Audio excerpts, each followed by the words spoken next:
Friends, I'm going to do what you're not supposed to do on YouTube. I'm going to release 2 videos today, too close to each other, and probably mess up my whole algorithm. But it's important because I don't want you to get your 60 Cognite shards when the patch comes out and then waste them away and then be like, oh crap, I should have saved these things.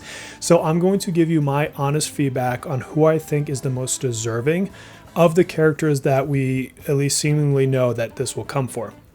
Now, something I want to preface in all of this is we don't know if this batch of 60 is just a freebie batch and we can let it sit in our inventory as long as we want, and over time more characters are added to this pool, or if the 60 batch is going to be earmarked specifically through, I believe it's Yui, so it's right before Fox comes out.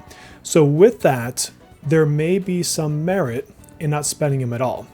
And I think that if you don't have a need for a particular A1 today, you might want to curb your enthusiasm just a little bit and ask yourself, would it be worth just stowing them away and forgetting about them for a couple months and see what they do? Now, hopefully whatever notice comes with it, it says specifically whether other characters are added to this set or not. We don't know. We have assumptions, but there hasn't been anything definitive that I've seen at the very least, and I could be wrong. But let's assume that you have to use it on the characters we have, and you want to use it, or you want to use it on one of the ones over here. Let me filter this down to let's do this one here. So we're going to look at the 5 stars that are out today that this can go through. So keep in mind, Makoto, Fox were not sitting on that, Phoebe was not sitting on that, and 4 stars aren't really going to matter because that's not what you're going to use this for. So that leaves us realistically with Joker, with Rin, Minami, let's see, it leaves us with An, Yui, Riddle, don't do Riddle, Ryuji, Morgana, and I think that's it. Yes, that's it. And well, Phoebe's not part of it, so she's not in there. So let's go through them. First of all, Riddle, here's what I'm going to tell you, hers is not worth getting. It's not because it's bad for her. It's because she is going to see less and less use, especially if you're pulling cord. You're not going to have a lot of reasons to pull Riddle, Haruna out of the closet or whatever. And for that reason, I really don't think you should do her. Now, if you happen to like her, this is not terrible. When an ally deals damage with a skill, increase her attack by 20%, stacks up to 3 times. This effect ends when she uses a skill, and then after 2 turns, she increases party's damage for 15%. As a buffer, that's not bad, but she's not going to get much use. So I would caution you on her. Now, maybe you would use her in the Velvet Trials. This is decent. It's still not going to make or break your Velvet Trials. So I don't think she's the play. If I look at another one that a lot of people will have, it's going to be Morgana. And I'm going to say something about these characters here in a second as well. Morgana is another one who I personally like him. I'm sad I don't have it built up right now. This right here is just not amazing.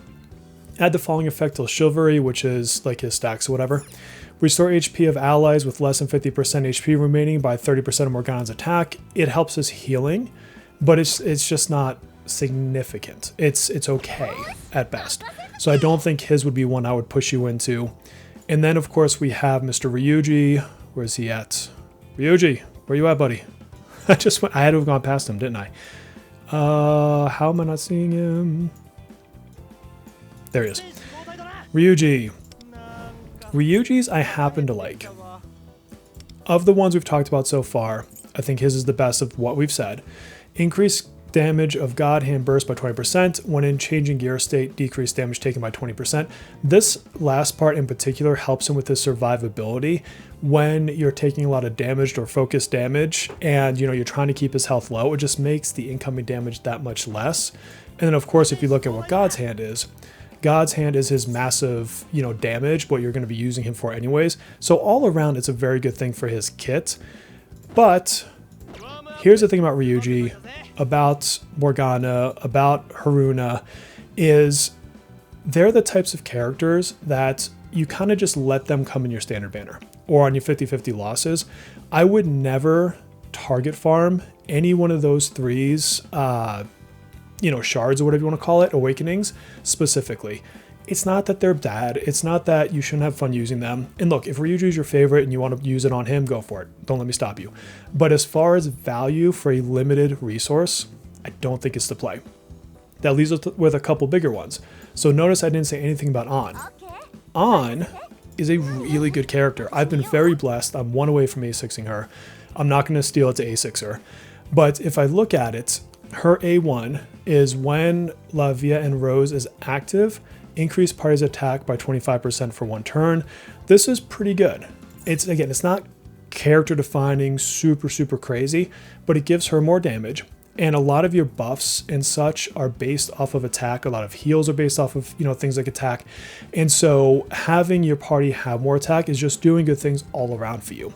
So if for some reason you really wanted to go with one of these more standard characters, she is not a terrible one to go for. I still don't think it's the best bet, but she's at least more usable than the other ones in my opinion.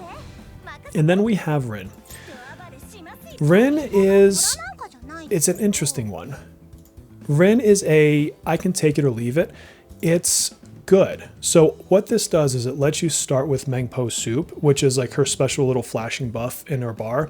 And the practical thing this does for her, and this is truly the only thing it's giving you, is instead of starting turn 1 with skill 1, you start turn 1 with skill 3.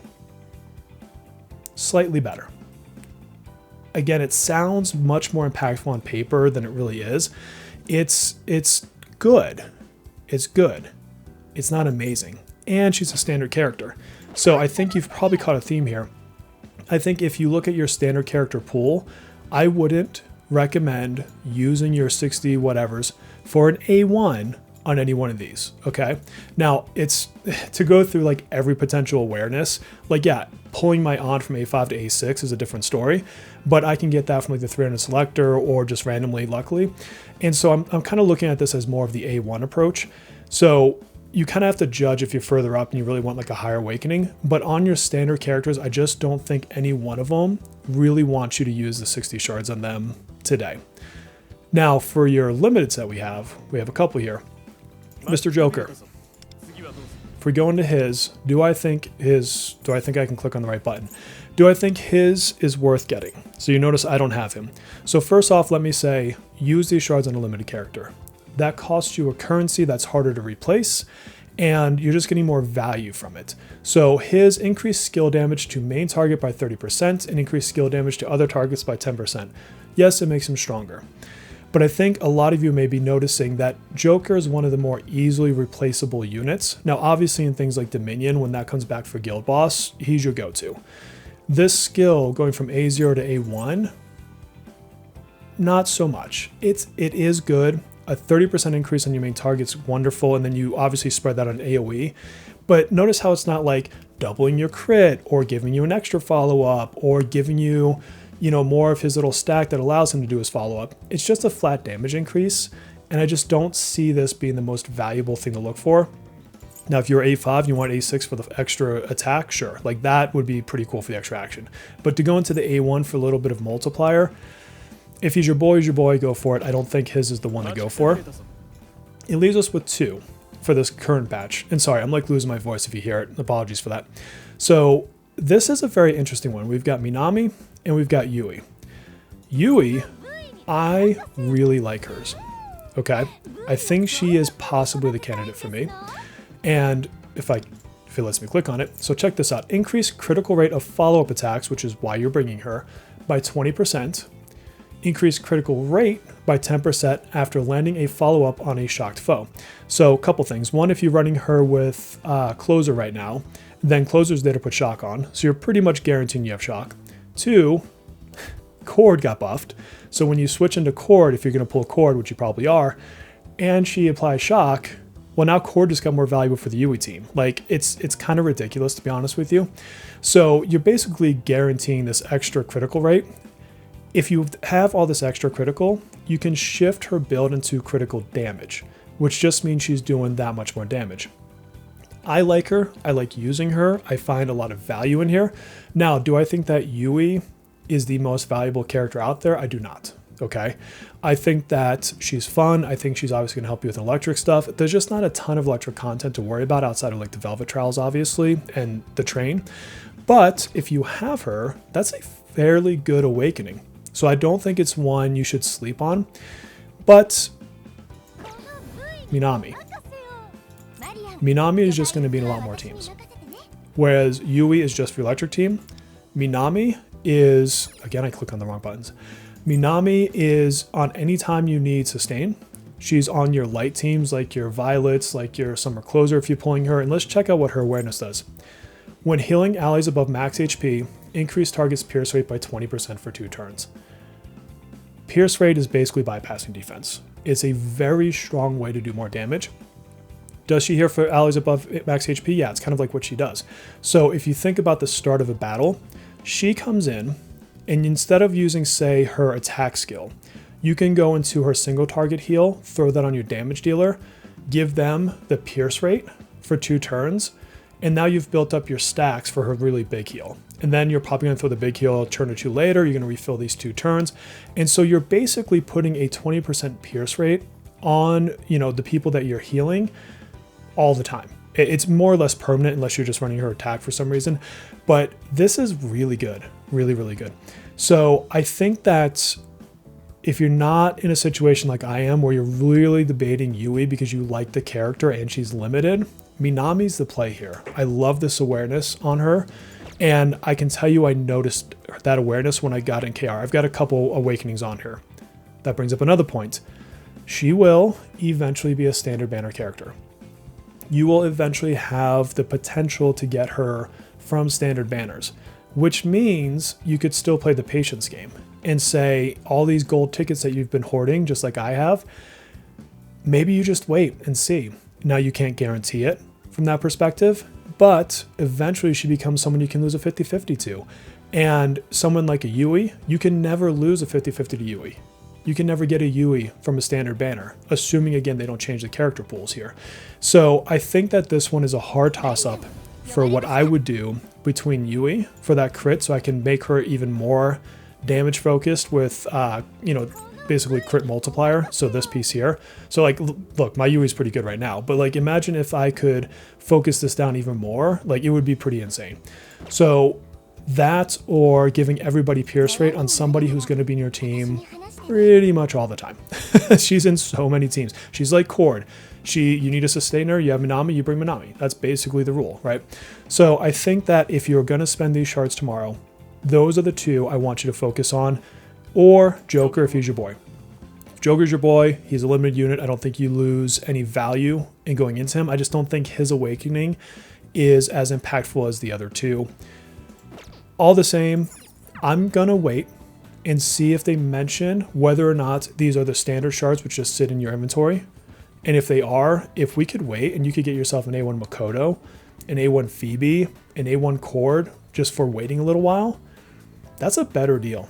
Honestly, well, I actually might take Phoebe over, or Minami over Phoebe, but Phoebe will go standard anyways. But like, if I could wait for an A1 Makoto, if I didn't already have it, or an A1 Cord, to me, that's worth just storing these things for and curbing my excitement for a couple months and just forgetting about them. So let's check tomorrow. Let's see if they mention it specifically in any notes or any mail, because these will probably come in the mail, or anywhere else. If it is hard locked to the characters we just talked about, Minami and Yui, I think, are the best value. If it's not hard locked, I think you're actually better off waiting. That's my perspective. Guys, there's a huge Twitter campaign that could actually get me a copy of Cord. I'm going to put the Twitter post down in the description. It's going to have instructions on how to do it. You basically requote it and you put a specific hashtag on it. If you could help me out, I would love to win a Cord. That would be amazing.